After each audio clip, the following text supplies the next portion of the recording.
Welcome back to our channel, kung saan tinatalakay natin ang pinakabago at pinakaimportanteng balita tungkol sa modernisasyon ng ating sandatahang lakas. Ngayong araw, isang kontrobersyal na isyu ang ating hihimayin. Ayon mismo kay Pangulong Ferdinand Marcos Jr., walang bagong budget para sa flood control sa 2026, dahil mayroon pang natitirang 350 na bilyong piso mula sa 2025 budget na hindi pa nagagamit. Kasabay nito, lumalabas din ang kontrobersya, bakit sobrang laki ng flood control budget, pero hindi nagagamit at madalas pa ay napupunta sa mga proyektong inuugnay sa korupsyon. Kung iisipin, taon-taon na lang ay napakalaki ng inilalagay na pondo para sa flood control. Pero kung titignan natin ang utilization rate, mababa, maraming proyekto ang delayed, at marami pang reklamo ng anomalya. Ang flood control ay isang sektor na laging inuugnay sa pork barrel style spending, dahil mahirap bantayan at madaling manipulahin ang mga proyekto. Hindi natin sinasabing hindi importante ang flood control, pero hindi ba't nakakalungkot isipin na sobra ang pondo dito habang ang ating armed forces ay nagdurusa sa matinding kakulangan ng modern equipment? Habang maraming bilyon ang hindi nagagalaw o nauuwi sa kontrobersya, ang AFP naman ay kulang na kulang para ipagtanggol ang ating teritoryo. Pero bago tayo magsimula, tandaan natin na ang matatag na Pilipinas ay hindi lang nabubuo sa lakas militar, kundi sa maayos na pamahalaan, paglaban sa korupsyon, pagtanggi sa political fanaticism, at pagsugpo sa fake news. Mahalaga yan para sa tunay na seguridad at katatagan ng bansa. Dito pumapasok ang ating panawagan, kung may 250.8 na bilyong piso na hindi mo nagagamitin para sa flood control sa 2026, ilipat na natin ito sa AFP Modernization Program. Mga kababayan, hindi natin sinasabing hindi mahalaga ang flood control. Malinaw na mahalaga ito lalo na sa isang bansang laging binabayo ng bagyo at baha.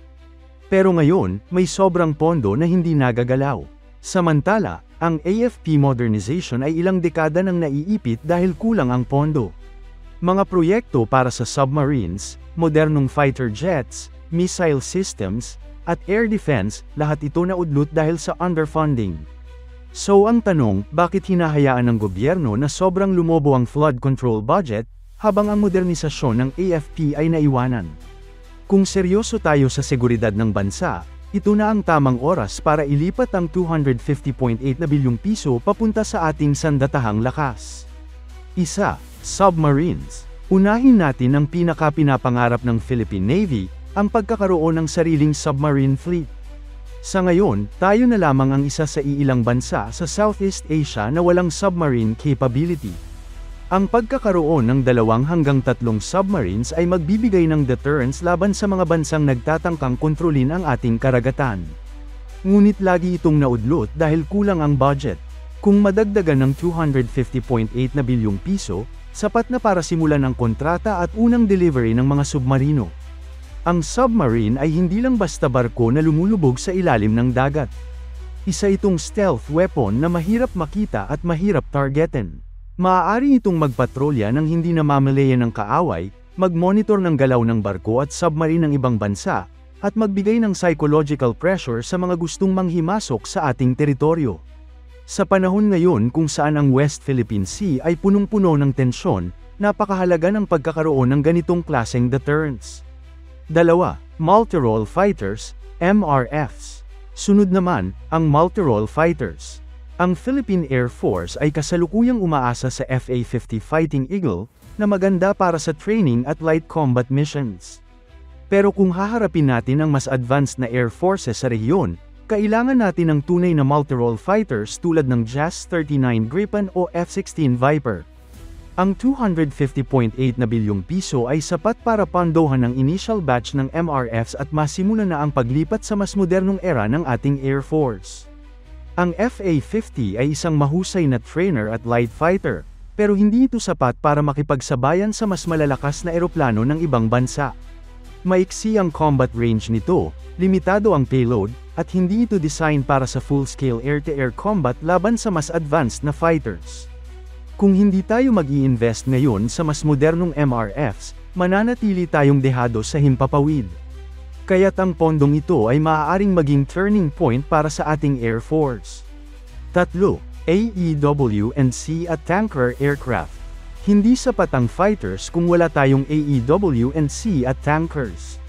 Ang AEW&C ay magsisilbing mata sa himpapawid, habang ang tanker aircraft naman ay magbibigay ng kakayahang magtagal sa ere ang ating mga fighters. Kung mapondohan ito, mas magiging moderno at mas malakas ang ating Air Force. 4. Multiple Launch Rocket System, MLRS.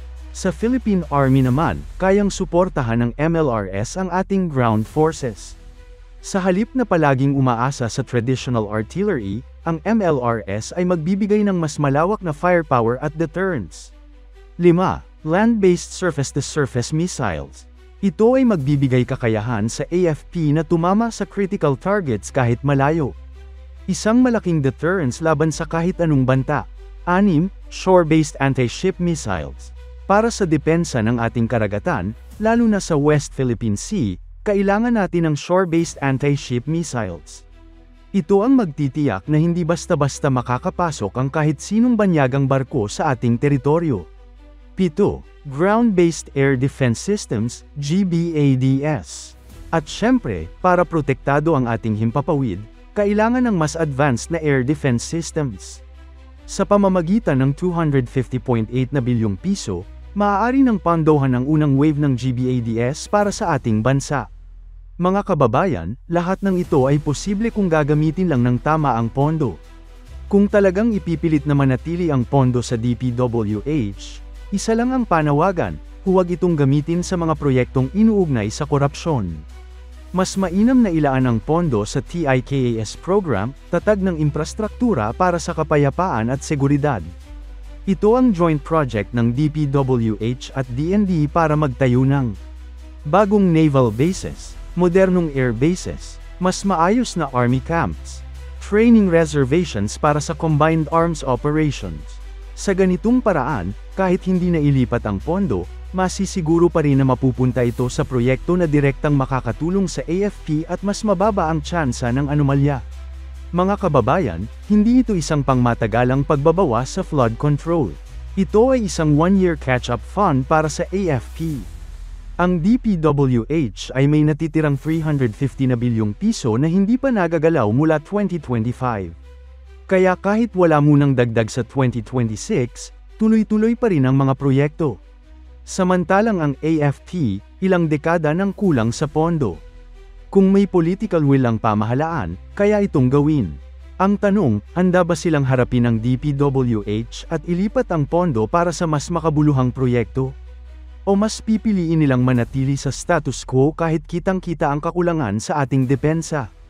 Kung totoo ang sinasabi ng gobyerno na prioridad nila ang national security, ito na ang pagkakataon para patunayan nila ito. Sa huli, malinaw ang panawagan, ilipat ang 250.8 na bilyong piso sa AFP Modernization Program. Ito ang pagkakataon na matagal na nating hinihintay para makabawi ang AFP. Ito ang pondo na magbibigay ng submarines, modernong fighters, missile systems, at air defense. Ito ang pondong magbibigay sa atin ng kakayahang ipagtanggol ang ating bansa. Kung hindi ito gagawin ng gobyerno, masasayang ang napakalaking oportunidad. Kaya't ngayong may kontrobersya sa flood control budget, dapat nating iparinig ang ating boses, ibigay ang 250.8 na bilyong piso sa AFP, para sa tunay na seguridad at para sa kinabukasan ng sambayanang Pilipino.